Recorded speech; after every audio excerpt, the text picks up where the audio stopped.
Good morning, I'm Frank Powers, and this is Lifestyle Tucson, the program where I speak to our neighbors, the people behind the scenes of our amazing organizations, small businesses, and nonprofits. Our friends are informing you how they serve our community, and they are here to give you updates on future projects. Let's make some new friends today. Arizona Lotus has partnered with Diamond Children's and Banner University Medicine to share updates about news in medicine as it relates to Tucson. This month, my old friend Rebecca Ruiz Hudman, PR and marketing manager at Banner University Medicine, wrote me and said, "Hi Frank, I have a couple of our new cardiology doctors with me on June 11th, and we're opening a new cardiology clinic on Tanque Verde at the beginning of June to provide easier access to cardio specialists. Heart issues are the leading cause in death in the United States, and these experts can talk to you about prevention, access to care, and the latest treatments. See you then." Sounds good. The time is now because today I'm fortunate to speak with Dr. Jerome Yatskowitz, Associate Clinical Professor, as well as Dr. Ravi Vuthoori, Interventional Cardiologist and Assistant Professor of Medicine here in Tucson at Banner. Fellas, welcome to Lifestyle Tucson. Thank you. Great to be here. Yeah, thanks for having us. It is a pleasure to meet you. I love that I get to talk to you guys, talk to these experts about health on Lifestyle Tucson, helping out some of these folks all around town. I myself found out I have a little bit of a heart thing last year. So this stuff's really important because we're all getting older, right? So I just hit my early 40s and yep, some of that stuff's starting to come up. So every time I get to talk to experts, it's really nice to learn from you, learn about the innovations that are going on here in Tucson, and learn about what I can do to help myself because it's not up to you guys to save me at the last minute. It's up to me to take care of myself. So why don't you just give me a little 101 about what cardiology is all about? Yeah, so great question. And thanks again for having us here. Cardiology really revolves around the heart, but also everything to do with the heart. So the blood vessels, the valves, the function of the heart, and really kind of all the components that really contribute to heart health. The heart is the ticking clock of the body and really kind of gets blood pumping everywhere. So it's very important. So we both deal in different aspects of cardiology. I myself am an interventional cardiologist. So not only do I help diagnose conditions of the heart, but I can do certain procedures to help treat conditions that we may find. Specifically, if you come in with a heart attack, we can put in stents. Mm-hmm. But also if people have valves that are not working as well, we now have new procedures that we can do without having to, cut your chest open or doing open heart surgery. We can, fix your valves, put in devices, and you can kind of walk out of the hospital the next day and do your normal activities. It's pretty amazing what innovation has been doing for the medical field. I mean, I'll see stuff on Instagram. I just saw them using a tiny microscopic drone to stitch up a kernel of corn. Okay. Yep. They were showing you the very thin membrane of a kernel, we can stitch this shut. Yep. And I was like, wow, that's something to think about. What are the innovations that you've seen really these days that are happening here? And what are we going to see at this new facility here in Tucson? Yeah, great question. So at the new facility, we're primarily an outpatient clinic. So it's really to give access to cardiologists for patients in that area. But we also have an ambulatory surgery center next door that we can do outpatient cardiac cath procedures, which is good for patients, easier to get scheduled, and they can go home the same day. In terms of really new innovations in the cardiac space, which we have partners at Banner main campus, kind of what I was talking about. So valve surgery now, instead of having open heart surgery, we can fix your valves by just going in the groin with a little puncture. Right. And that's really changed the game for a lot of patients who sometimes are older. They can't tolerate surgery, and there's no options really before. Now there's all these new options. There's also a bunch of new devices coming up, not just for the aortic valve, but for the mitral valve, for the tricuspid valve. We also have other devices that we can implant into the heart so people don't have to be on blood thinners long term for people who have atrial fibrillation. And atrial fibrillation is a irregular heartbeat that a lot of people in the country are living with. So there's always something new kind of coming out, but the bread and butter of really what we do is people with chest pain, people who need stents because of plaque buildup long term, and diagnosing new heart conditions, and even just treating high blood pressure. And I do want to shout that out because a lot of times, we think of high blood pressure, people think of it as like, oh, I'll feel it. But it's really considered a silent killer, underdiagnosed, undertreated, undermanaged. And that's what we're there for, to help not just out your general practitioner, but people who need more medications or more therapies. And we're hopefully going to get a device at Banner that we can implant to kind of reduce your blood pressure, and some new technologies that are dealing with that. So we're always on the forefront of trying to find new therapies, new devices to really help patients out.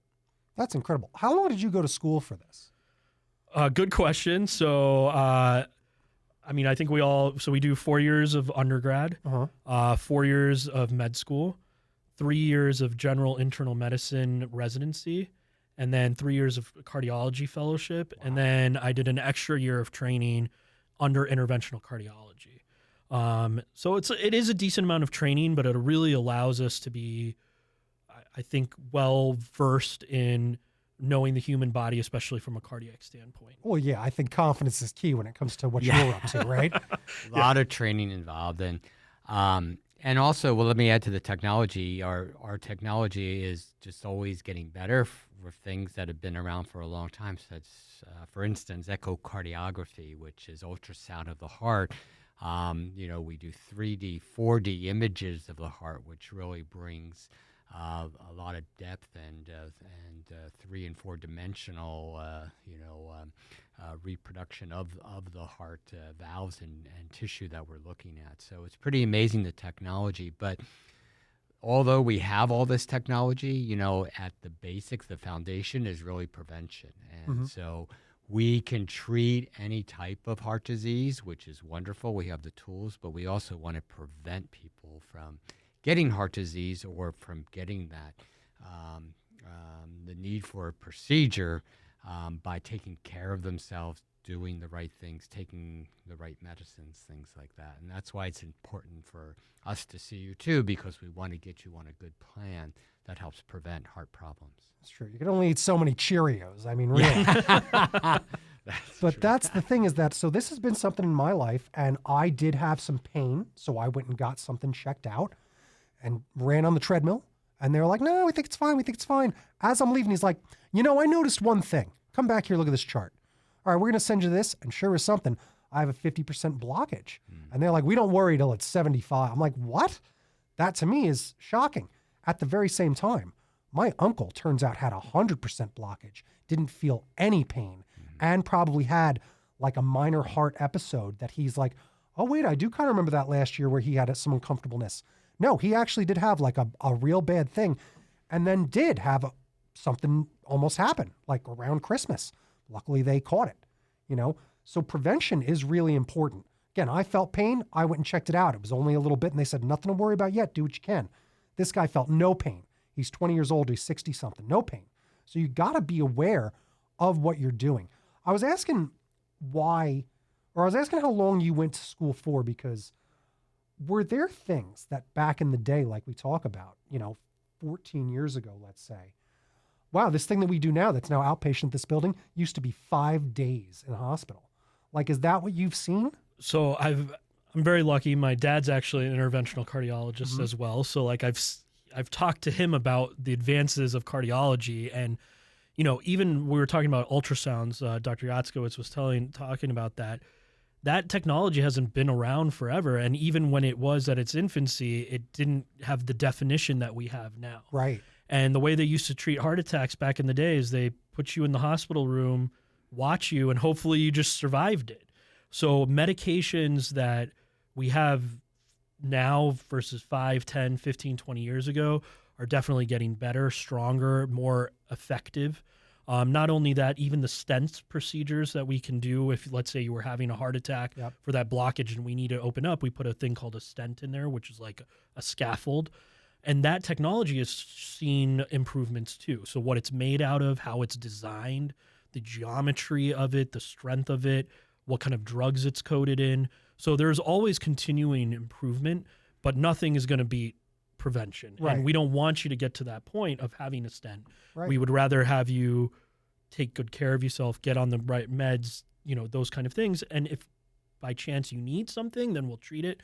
But our goal is to really keep you as healthy as possible for as long as possible. Yeah. And don't be fooled by like weight or anything like that. Like you could be a thin, healthy fella and have a heart problem. You got to be aware of your own body, get checkups and follow up. And Frank, that's, I think, the you big bring thing. up a great story with your story and your uncle's stories. I mean, we don't want your 50% blockage to turn into a heart attack or Right. turn into 100%. So that's why it's important for people to come in and get checked out and make sure they get on the medications to prevent problems from occurring. So, Yeah. No, so it's you really important. Yeah. Give us some tips now. Give me some preventative tips that, all right, here we are. I'm a guy that actually needs some advice besides eat more broccoli and exercise a little more. What are some actual heart health tips that help your heart? So I would say the biggest thing that people can do if they have this habit is stopping smoking. Okay. So that is a huge thing. Smoking really is very inflammatory. It inflames all the blood vessels. Yes. And your heart is a muscle that needs blood, and it has blood vessels. That's what gets blocked. So really, really stopping smoking, number one thing. The other thing is being active. Exercise is really good for you. Exercising a few times a week, moderate exercise, really proven invaluable. So getting up and moving around and keeping active, no matter what age it is, very important. As you say that, let's even focus on that for a moment.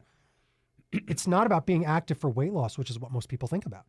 You should just jog because it's good for your heart. You should just be a little more active just because it's good for you. It's not about, I need to trim the fat or this is a goal for this. That's what most people think of when you say be active, when you say work out. Everyone thinks that. Go to the gym. Oh, it's for that. It's for the physical. When in fact, we really should be taking more care to do that thing where it is. What you're saying, because sometimes you'll hear this from, if you just exercise a few times a week. Well, I know The Rock's not exercising a few times a week, but we're not trying to be The Rock. We're not trying to be a bodybuilder. You're just supposed to get out there to get moving. And I'm a pretty active fella, but I notice how many of my friends at their early 40s are now very sedentary. Correct. Very sedentary. It's like you have to make an effort like you do. Yeah. And that's why, like that good goal of like 10,000 steps a day, that's a great goal. It's something to really aim for because it forces you to be moving, be active. And, yes, 10,000 steps, but good moderate exercise, whatever it is good. In addition to that, I think something that's not talked about a lot is sleep hygiene and getting a good amount of sleep is very important, especially as we're glued to our smartphones and TVs and stuff like that. But a good sleep routine, usually sometimes under talked about and important. I'm sure, Jerry, you have some other stuff. Stress reduction. We live in a stressful world, so Yes. doing things to reduce stress, meditation, yoga, taking walks in nature is great. And so with exercise, the recommendations are usually about 150 minutes of exercise, moderate or intensity, but that could be walking. So anything. Take the stairs at work. Yes. Walk, park your car a little further out and walk a little further. But, and getting those steps in are very important. And also I encourage people, know your blood pressure, know about what your blood sugars are running and your cholesterol, because those can be treated early and help to prevent disease. So that's all part of the prevention. And all of this is, you all have it. Smartphones will track a lot of this stuff for you too. If you don't want to buy the $100 Fitbit that, as this man says, 10,000 steps, I go, look, I do it all the time. Right? I even let me tell you something. I just did a big event where I had to go to Las Vegas for something, and I made sure to wear this because I was doing an expo event. I walked over 10 miles a day at this event, 40,000 something steps in 4 days. It was insane. I call those Disney steps. When you go to Disney, that's when you're getting those 20,000 steps in. When you're at home, do about half of that. Put on Disney Plus. Yeah. All right, there you go. You'll be all set. But let's again remind everyone that it's the Banner Cardiovascular Center on Tanque Verde, 6377 East Tanque Verde Road, Suite 151. And it's going to be in Tucson, Arizona, 85715. Open 5 days a week, 7 to 5, 520-372-2287. Let's talk about what your specialties are. That's what they list there. Preventative cardiology, diagnostic cardiology, and I would say an interventional cardiology will be the big three kind of things that we're going to be doing. Okay. And what I mean by that is we're going to talk about prevention for people who don't necessarily have any active cardiac issues going on, but need to be proactively managed. Maybe they have a family history of something, or maybe they're on the cusp of something, or they want to make sure that they're doing okay. From a heart standpoint, we'll be happy to see you. People who need to be diagnosed, so we'll be able to do ultrasounds of the heart, stress tests there, and then if need be, cardiac catheterizations next door. Okay. And that's the interventional part. The wonderful thing about this clinic, it's like you can drive up, walk, 100 steps, and you're in the clinic. So it's a very easy access, and we can do all the basic, testing and investigation that you may require for cardiology. Obviously, if you need something that is more complex or whatever, we have the ability to be able to do that down at the main hospital. But really, for 90% of individuals' basic cardiology needs, we'll be able to meet this at the clinic, which is great. That's impressive. Now, you bring up again, like knowing yourself, I think is really important. Random question that I just thought of. Does your blood type affect like your heart health? Have you noticed that there's a difference if you have a certain blood type? No, we haven't seen that. That not so much, but I think knowing yourself you bring up that point of knowing your body, but I also think it's very important that the doctor and the patient also have that relationship where you can tell me, yourself, right?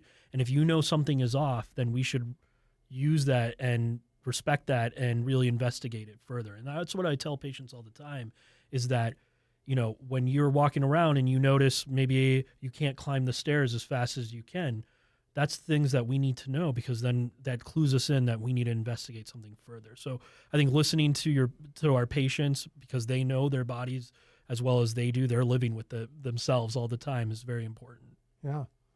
Give me some more tips when it comes to being preventative.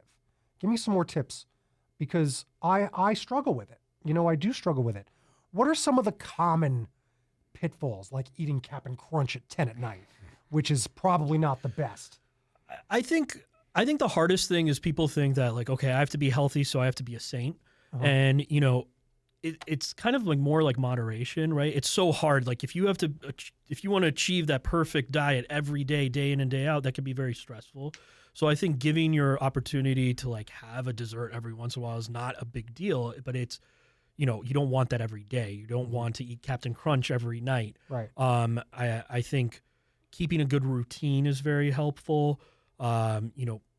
Hopefully trying to cook for yourself, not eating out as much, because then you have control over the ingredients that you're looking at. Mm-hmm. A lot of restaurants, the way they get you back is butter and salt, and it's delicious, but it can creep up on you. And reading labels for foods, making some alternative choices, and it can be gradual. It's hard to go cold turkey or change things like that. Some people do well with that, and some people don't. So it's kind of finding what works for you for things and asking for help if need be. We can put you in touch with dietitians, nutritionists, those kind of people to help you out. So we're not saying that it's definitely hard. It's even for me, like, finding the time to be active and do those things is tough. We all live in a busy world, but if you can't take care of yourself, it's hard to take care of others too, right? So I think just starting slow, finding time, making some small changes over time, and not holding yourself to perfection, but at least,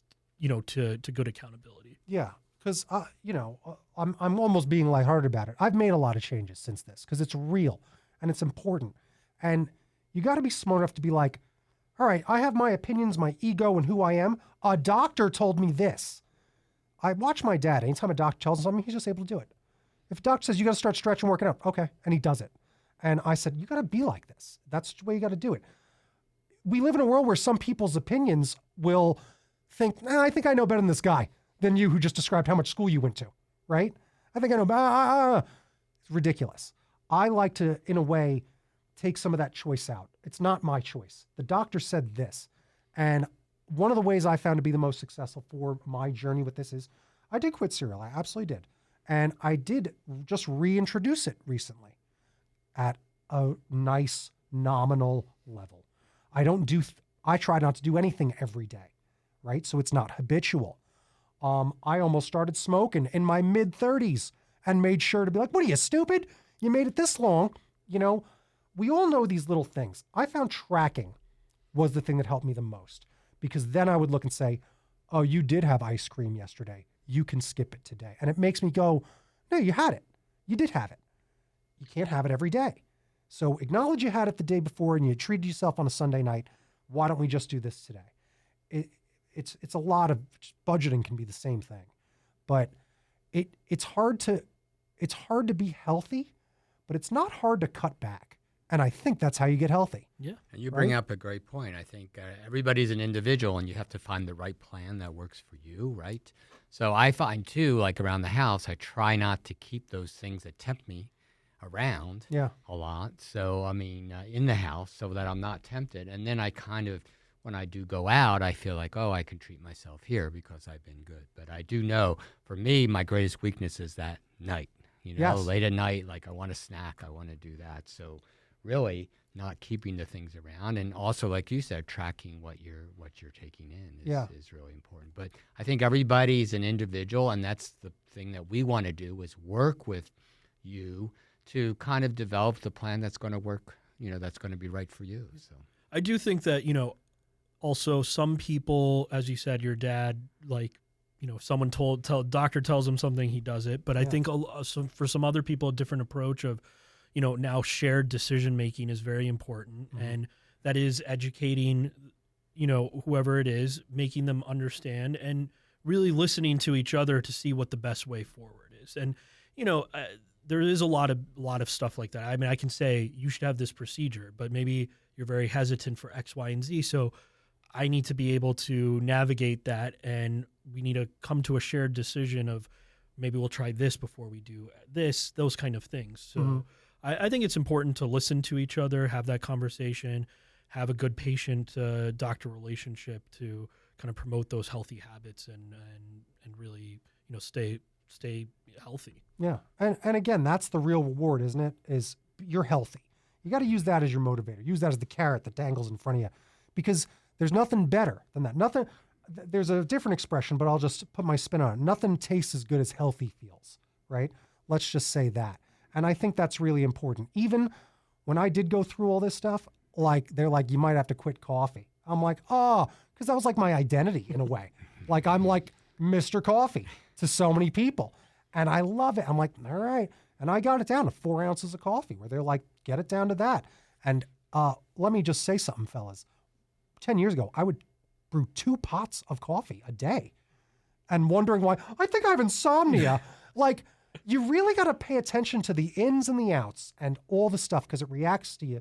And we're just a big ball of chemicals, right? So if you're putting caffeine in your system, it's going to affect all your chemicals. It's going to affect who you are and what you're doing, and have so much. Pay attention to what you're putting in, and pay attention to what you're really putting out as far as productivity, being physically active, getting up, moving around, and tracking some of the stuff. Like I say, those 10,000 steps, it's all tracked. I could track my water. We can track what we do now. I think organization is the key to success in like any field, is we really got to teach more organization. If you're organized, you can kind of fix anything, you know, even your heart. So I really do love when you come on in here and we talk about all this heart health stuff. We talk about healthy stuff and how to get Tucsonans healthy, because it's really important to meet expert folks like you that come talk to a regular guy like me, and I just get to be the megaphone for you. So that's the important thing. I love doing Lifestyle Tucson because I really do love talking to folks like you. You give me a lot of just positive outlook on this stuff, because we live in a pretty bleak, sometimes negative, sarcastic bit of society, and you can't go on WebMD. You'll just convince yourself you're dead by the afternoon. So you got to talk to experts. No, and really another great point, Frank, is that moderation, right? So like, yeah, you can have, 1 or 2 cups of coffee, but 2 pots, that may be a little too much, lunatic, right? But, and also, yeah, we live in a really, that's a stressful, very, we're getting bombarded by negative things all the time. So really doing things to help alleviate that and give you a more positive outlook is really important. So. Yeah. Unplug, because we live in Tucson and it's an election year. Yeah. So go take a walk, take a hike, right? Walk through nature. There's nowhere else like this place where you can go drive up a mountain and it'll feel like winter. You could feel like spring. It could feel like any season, really. Right now, stay in the shade, but there's plenty of ways to be healthy at home and to stay physically active and go do some fun things. Pickleball's popular. I see it all the time. So any last words or calls to action to any of our fine folks listening today? Well, we would love to, really endorse that people, come down and see us, visit the clinic, and we'd be happy to talk to you about your heart health. And certainly, yes, all the things we talked about are doing all the important things that are healthy for your life, such as eating right, exercising, not smoking, reducing stress, and being, doing things that are positive for you and your body, because this is important. You want to live a long and healthy life, right? And that's what we're here to do. So, Heck yeah. So find them online. You can go follow them on Instagram at banner_health. You can learn about this new great place at bannerhealth.com/locations, Tucson, Banner, Cardiovascular Center, Tanque Verde. I'm sure if you Google it, you'll find it. Maybe use Bing if you want. Because today, we made friends with Dr. Jerome Yatskowitz, Associate Clinical Professor, and Dr. Ravi Vuthoori. Did I do it? All right. Interventional Cardiologist and Assistant Professor of Medicine. Thank you so much for joining me today. Thank you. Thank you so much for having us. This was Lifestyle Tucson. I feel good. I feel healthy. Yeah, there you go. Bing bong bing, time for a recap. I do always enjoy talking to doctors here on Lifestyle Tucson, and not just because it helps me avoid a copay, because it reminds me of how much I do need to take care of myself. Hopefully it reminds you how much you need to take care of yourself. A little bit of exercise goes a long way. Eating better, that's the trick. Don't eat so late. All these good tips and good things are what's going to keep us alive here in the old Pueblo for that much longer, kicking and making sure that we don't have to go down and get ourselves checked out in an emergency. But if you do need to go get your heart health a little bit of an update, make sure you check out the Banner Cardiovascular Center over on Tanque Verde Road at 6377 East Tanque Verde Road, Suite 151 in Tucson, Arizona, 85715. They're open at 7-5 every day, Monday through Friday, and their phone number is 520-372-2287. So check them out, re-listen to this, make sure that you know what you're doing before you get everything involved. Don't waste anybody's time, obviously.